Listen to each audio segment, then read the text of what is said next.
Second में अपना start होगा इलास्टिसिटी, मतलब प्रत्यास्थता। तो प्रत्यास्थता स्टार्ट करते हैं, लिखते हैं प्रत्यास्थता होता क्या है, व्हाट इज इलास्टिसिटी।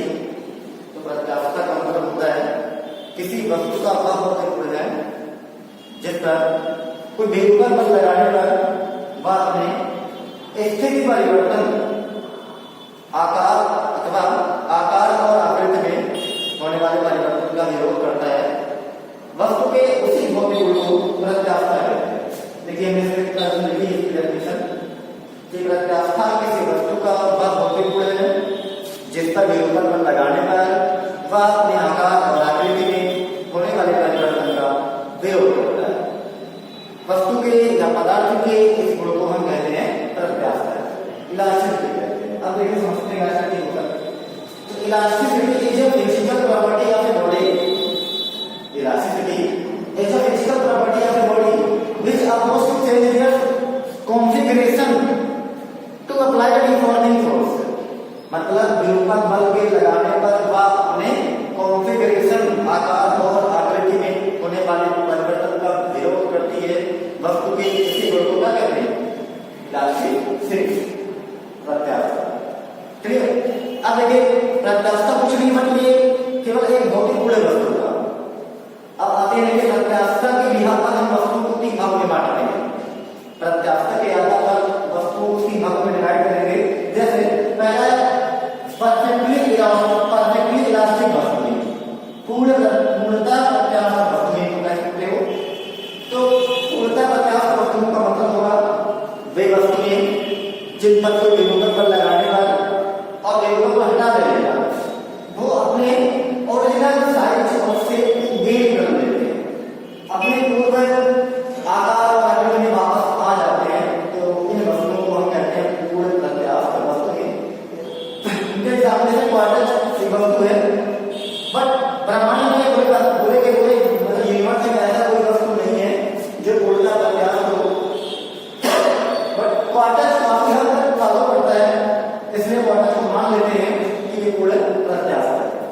देखते हैं अगला है प्लास्टिक वस्तुएं। प्लास्टिक वस्तुएं का मतलब होता है यहाँ पर वस्तु को तीन भागों में बांटा गया है, इलास्टिक, प्लास्टिक और रिजिड बॉडी।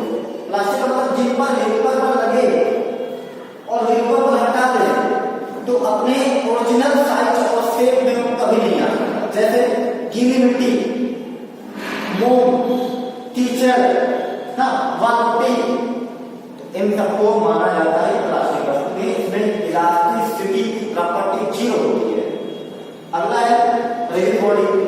रिजिड बॉडी का मतलब जिन पर विरूपण बल लगाओ मतलब लिमिट के अंदर में तो उसके आकार और आकृति में कोई परिवर्तन नहीं होगा, तो इसे रिजिड बॉडी। जैसे ईटा पत्थर मान लो, ईटा पत्थर सब कुछ लोहा मान लो।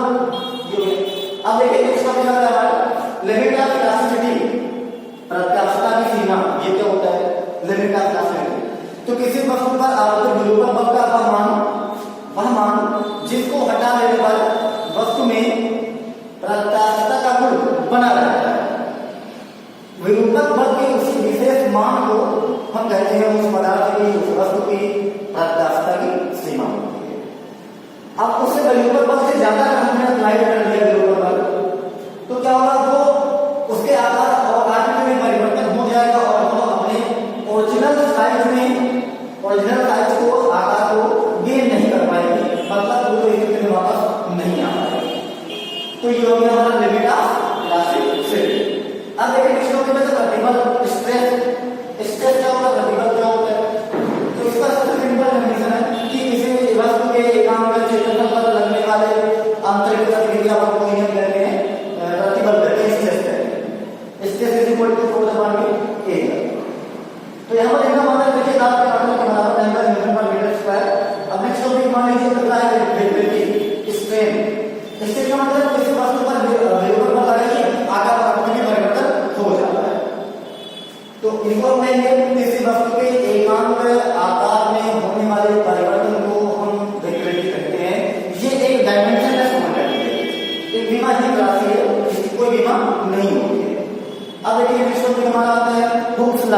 हुक का नियम।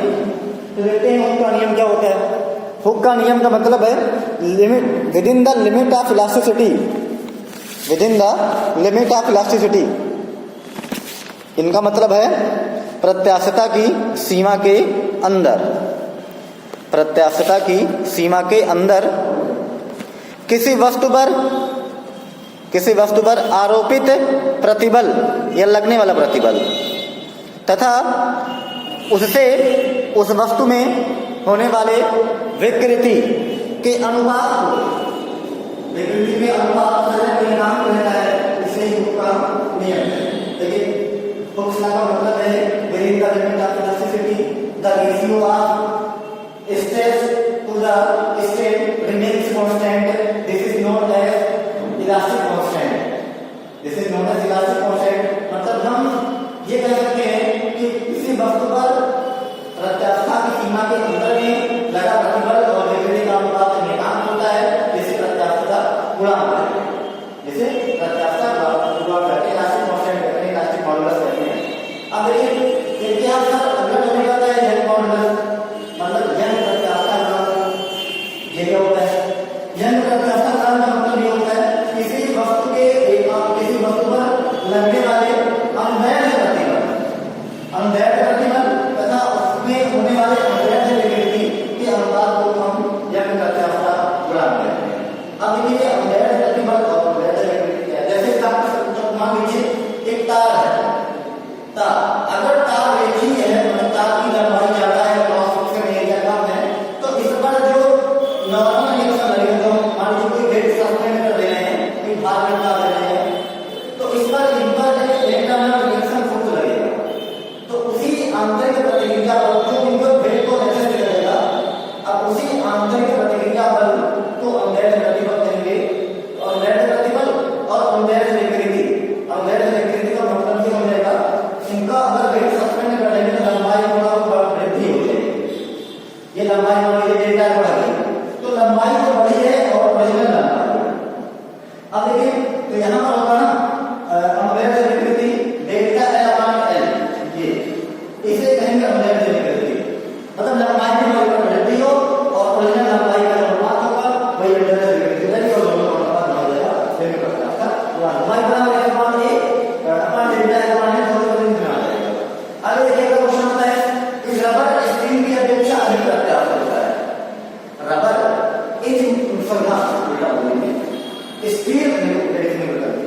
स्टील रबर की अपेक्षा अधिक प्रत्यास्थ होता है, यानी रबर स्टील की अपेक्षा कम प्रत्यास्थ है, कम प्रत्यास्थ है। बट हमने लिखा steel is a more elastic than rubber, इनको हटाना पड़ेगा।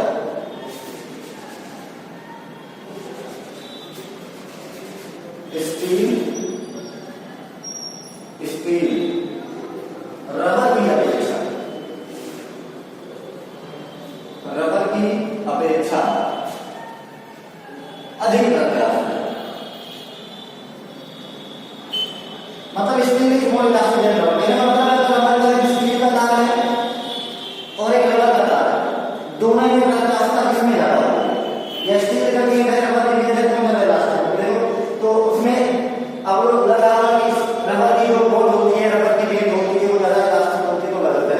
देखो किससे कर देखो, अब देखिए हम इनको यंग मॉडुलस से यूज करेंगे, यंग मॉडुलस से। तो by young modulus, young modulus का मतलब एक अलग मीनिंग बढ़ाया यंग प्रत्यास्थता गुणांक है। तो यंग प्रत्यास्थता गुणांक में Young modulus by is equal to होता है प्रतिबल अनवैध प्रतिबल अपॉन अनवैध विकृति, इसी तरह सॉल्व करना है। तो मान लेंगे दो तार है, एक स्टील का तार है और दूसरा रबर का तार है, दोनों की लंबाई सेम है। मान लो स्टील की तार की लंबाई एल है और रबर के तार की लंबाई एल है, ठीक है। दोनों का क्रॉस सेक्शन एरिया भी है, दोनों पर सेम वेट सस्पेंड करते हैं, एक वेट से किसी सरफेस से सस्पेंड करते हैं सेम वेट से। तब देखिए मान लेते हैं स्टील की लंबाई में जो वृद्धि होती है वो डेल्टा एल है और रबर की लंबाई जो वृद्धि होती है डेल्टा एल आर। देखिए रबर की लंबाई ज्यादा बढ़ेगी, स्टील की लंबाई कम बढ़ेगी, तो यहाँ से भी हम देख सकते हैं यहाँ रबर की लंबाई ज्यादा बढ़ेगी क्योंकि ये मतलब ज्यादा फैलता है, ठीक है। तो ये लाभ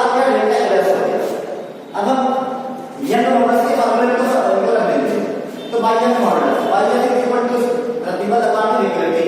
प्रतिबल का मतलब F अपॉन A, विकृति का मतलब हमने यहां पर होगा डेल्टा LS है, डेल्टा LS है और अपॉन में LS है, ठीक है। A LS मतलब लेंथ ऑफ स्टील रॉड। तो अभी क्वेश्चन करेंगे YF is equal to F upon A into LS upon delta LS करके F इज इक्वल टू क्या समझ गए। तो इस तरह से क्वेश्चन नंबर फर्स्ट बनेगा। अब फॉर रबर में देखो y r इक्वल टू निकाले, जैसे कि हम लोग प्रतिबल अनुदैर्ध्य प्रतिबल बटे अनुदैर्ध्य विकृति और सारा चीज प्रोडक्ट करेंगे तो इससे नहीं बनाएगा mg upon pi r square l r upon delta l question number second. दोनों डिवाइड करो फर्स्ट बाय सेकंड। तो ys upon y r, ys का means n modulus of steel rod, y r का means n modulus of rubber rod. अब दोनों को क्या करेंगे, डिवाइड करेंगे। देखिए ls और lr इक्वल दोनों लेते हैं कारण से और mg कट जाएगा, pi r स्क्वायर कट जाएगा, तो delta lr upon delta ls, ठीक है। तो ys is equal to delta lr upon delta ls। और अब देखिए ये ys upon ys is equal कितना है, आगे देखते हैं। तो इन दोनों में डेल्टा lr और डेल्टा ls दोनों कौन बड़ा है, तो हम यहां से फिगर लेंगे तो delta lr greater than delta ls, ठीक है। तो डेल्टा lr डेल्टा ls से बड़ा है। देखिए इसमें ना इनका हर जाता है, सॉरी इनका हर कम है और अंत जाता है ना, इसलिए ys greater than y, that means steel is more elastic than rubber. Steel की जो इलास्टिसिटी होगी वो रबर से